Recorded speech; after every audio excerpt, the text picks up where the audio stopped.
ஒரு பக்கம் நம்ம கௌதம் வந்துட்டு இப்போ செம்ம கோவத்துல வந்து பார்த்தீங்கன்னா இருந்துட்டு இருக்காங்க. அதே மாதிரி இப்போ அவங்க அப்பாவான வெங்கட்ராமனுக்கு வந்து பார்த்தீங்கன்னா ஃபோன் பண்ணி, "நீங்க அங்க போய் சம்பாதிச்சுக்கிட்டு என்னதான் பண்ணிட்டு இருக்கீங்க? உங்க தங்கச்சி இங்க பண்ணிட்டு இருக்க காரியம் வந்து பார்த்தீங்கன்னா உங்களுக்கு தெரியுமா?"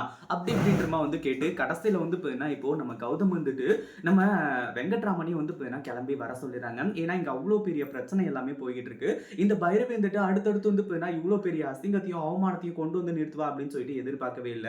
அதாவது ஏற்கனவே அஞ்சலிய வந்து பார்த்தீங்கன்னா இந்த வீட்டுக்குள்ள கூட்டிட்டு வந்து அவ தான் மிகப்பெரிய ஒரு தப்பு பண்ணா. இப்போ மறுபடியும் வந்து பார்த்தீங்கன்னா அஞ்சலி அந்த வீட்டுக்குள்ள கூட்டிட்டு வரணும் அப்படின்றதுக்காக இவ்ளோ பெரிய ஏற்பாடுகள்லாம் செஞ்சு, அவ இருந்துட்டு வந்து பார்த்தீங்கன்னா இப்படிலாம் வந்து பண்ணிருக்கா அப்படின்னு சொல்லிட்டு வந்து தெரிஞ்ச உடனே உண்மையிலேயே செம்மையா வந்து பார்த்தீங்கன்னா டென்ஷன் ஆக ஆரம்பிச்சுறாங்க. ஏன்னா அந்த அளவுக்கு வந்து பார்த்தீங்கன்னா இப்போ பயங்கர கோவம் கௌதம்குள்ள இருந்துட்டு இருக்கு. ஒரு பக்கம் நம்ம இலக்கியாவும் கௌதமும் வந்து பார்த்தீங்கன்னா இப்போ இங்க என்ன நடந்துச்சு? ஏது நடந்துச்சு? உண்மையிலேயே அஞ்சலி திருந்திட்டாளா? இல்லையா? அப்படின்றத கண்டுபிடிக்கும் போது இந்த அஞ்சலியோட விஷயத்துல இந்த பைரவியும் பட்டிருக்காங்க. அது மட்டும் இல்லாம பைரவி நார்மலாலாம் வந்து பார்த்தீங்கன்னா இங்க சம்மந்தப்படல. பல விஷயங்கள்ல வந்து பார்த்தீங்கன்னா, அவ மாட்டிக்கிட்டு இருக்கா. அதாவது இங்க வந்து பார்த்தீங்கன்னா, அவ தான் இது எல்லாத்துக்குமே முழுக்க முழுக்க காரணமே அப்படின்ற மாரி வந்து சொல்லி, எல்லா உண்மையுமே தெரிய வருது. அதே மாதிரி வெங்கட்ராமன எதுக்காக வந்து பார்த்தீங்கன்னா, இப்ப இங்க கூப்ட்டுருக்காங்க அப்படின்னு பார்த்தீங்கன்னா, உங்க புள்ளைங்களோட வாழ்க்கை வந்து பார்த்தீங்கன்னா, இங்க நல்லா இருக்கணும் அப்படின்னு சொல்லிட்டு வந்து நெனச்சீங்கன்னா, உங்க தங்கச்சிய நீங்க கை கழுவுறது தான் பெட்டரு அப்படின்ற மாரி வந்து சொல்லி தான், இப்போ நம்ம வெங்கட்ராமனையே கூப்ட்டுருக்காங்க.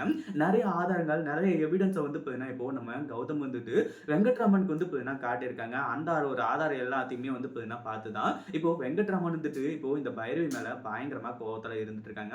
கடைசியில என்ன ஆக போகுது? பயங்கரமா வந்து பார்த்தீங்கன்னா விஷயங்கள் எல்லாமே மாறப்போகுது. ஒரு பக்கம் இந்த பைரவிய இந்த வீட்ட விட்டு வந்து பார்த்தீங்கன்னா விரட்ட போறாங்க. அதுக்கு முன்னாடி என்னவெல்லாம் நடக்குது அப்படின்னு சொல்லிட்டு பார்க்கறதுக்கு முன்னாடி, இப்பதான் நம்ம சேனலுக்கு ஃபர்ஸ்ட் டைம் வரீங்க அப்படின்னா, கீழ இருக்க சப்ஸ்கிரைப் பட்டன பிரஸ் பண்ணிக்கோங்க. அதாவது இந்த இடத்துல வந்து பார்த்தீங்கன்னா இப்போ எல்லா உண்மையுமே அதாவது முன்னாடியே வந்து பார்த்தீங்கன்னா, இந்த அஞ்சலிய நம்பாம பேசாம வந்து பார்த்தீங்கன்னா, பிரியாவ லவ் கூட பண்ண வச்சு, கடைசியில வந்து பார்த்தீங்கன்னா, பிரியாவும் லவ் பண்ணியிருந்தாங்க அப்படின்னா, கல்யாணம் பண்ணி வச்சிருந்தாங்க அப்படின்னா பிரச்சனையே கிடையாது. எல்லாமே சுமூகமா முடிஞ்சிருக்கும். பிரியாவும் இந்த வீட்டுக்கு வந்து ஒரு நல்ல மருமகளா வந்து பார்த்தீங்கன்னா இருந்திருப்பாங்க. அதுல வந்து பார்த்தீங்கன்னா, எந்த ஒரு சந்தேகமும் கிடையாது. ஆனா அடுத்தடுத்து வந்து பார்த்தீங்கன்னா, இப்போ அஞ்சலிய வந்து என்னதான் இருந்தாலும் அவ ஒரு பொண்ணு. என் மாமனுக்கு வந்து பார்த்தீங்கன்னா பொண்ணு. அவள வந்து பார்த்தீங்கன்னா மனச மாத்தி கார்த்திக் கூட ஒண்ணு சேர்த்து வைக்கணும் அப்படின்ற மாரி எவ்வளவோ பிளான் பண்ணாங்க. ஆனா கடைசியில தன்னோட தலையிலேயே வந்து பார்த்தீங்கன்னா, இப்போ வந்து மொளகா அரைச்சுட்டு போயிடுவாங்க அப்படின்ற விஷயத்த இப்பதான் வந்து பார்த்தீங்கன்னா தெரிஞ்சுக்கிட்டாங்க. அதுலயும் பைரவி இன்வால்வ் ஆயிருக்கிறது. அதாவது இந்த அஞ்சலிக்கு ஹெல்ப் பண்றது பைரவி தான் அப்படின்னும்போது ஏன்னா இந்த அஞ்சலி கிட்ட ஒத்த பைசா கிடையாது. அடுத்ததா வந்து பார்த்தீங்கன்னா, அடுத்த வேள சாப்பாட்டுக்கு கூட வந்து பார்த்தீங்கன்னா வழி இல்லாம தான் உட்கார்ந்துட்டு இருந்தா. அப்படி இருக்கும்போது வந்து பார்த்தீங்கன்னா, எப்படி இதெல்லாமே சாத்தியம் அப்படின்ற மாரி நினைக்கும்போது தான் இந்த பைரவியோட சுயரூபம் வெளிய வந்துச்சு. அதுக்கப்புறம் தான் வந்து பார்த்தீங்கன்னா, இப்போ கௌதமும், வெங்கட்ராமனும் வெறியோட வந்து பார்த்தீங்கன்னா நின்னுட்டு இருக்காங்க. "இங்க பாரும்மா தங்கச்சிம்மா, நீ வந்து பார்த்தீங்கன்னா இப்படிலாம் பண்ணுவேன்னு சொல்லிட்டு நான் கொஞ்சம் கூட எதிர்பார்க்கவே இல்ல. நீ இதுக்கு மேலயும் வந்து பார்த்தீங்கன்னா, இந்த வீட்ல இருந்தன்னு வையேன், கண்டிப்பா வந்து பார்த்தீங்கன்னா, யாருமே நிம்மதியா இருக்க மாட்டாங்க. முதல்ல இந்த வீட்ட விட்டு வெளிய போ" அப்படின்ற மாரி வந்து சொல்லி, இப்போ இந்த வீட்ட விட்டு வந்து பார்த்தீங்கன்னா, வெளிய போக சொல்ல போறாங்க.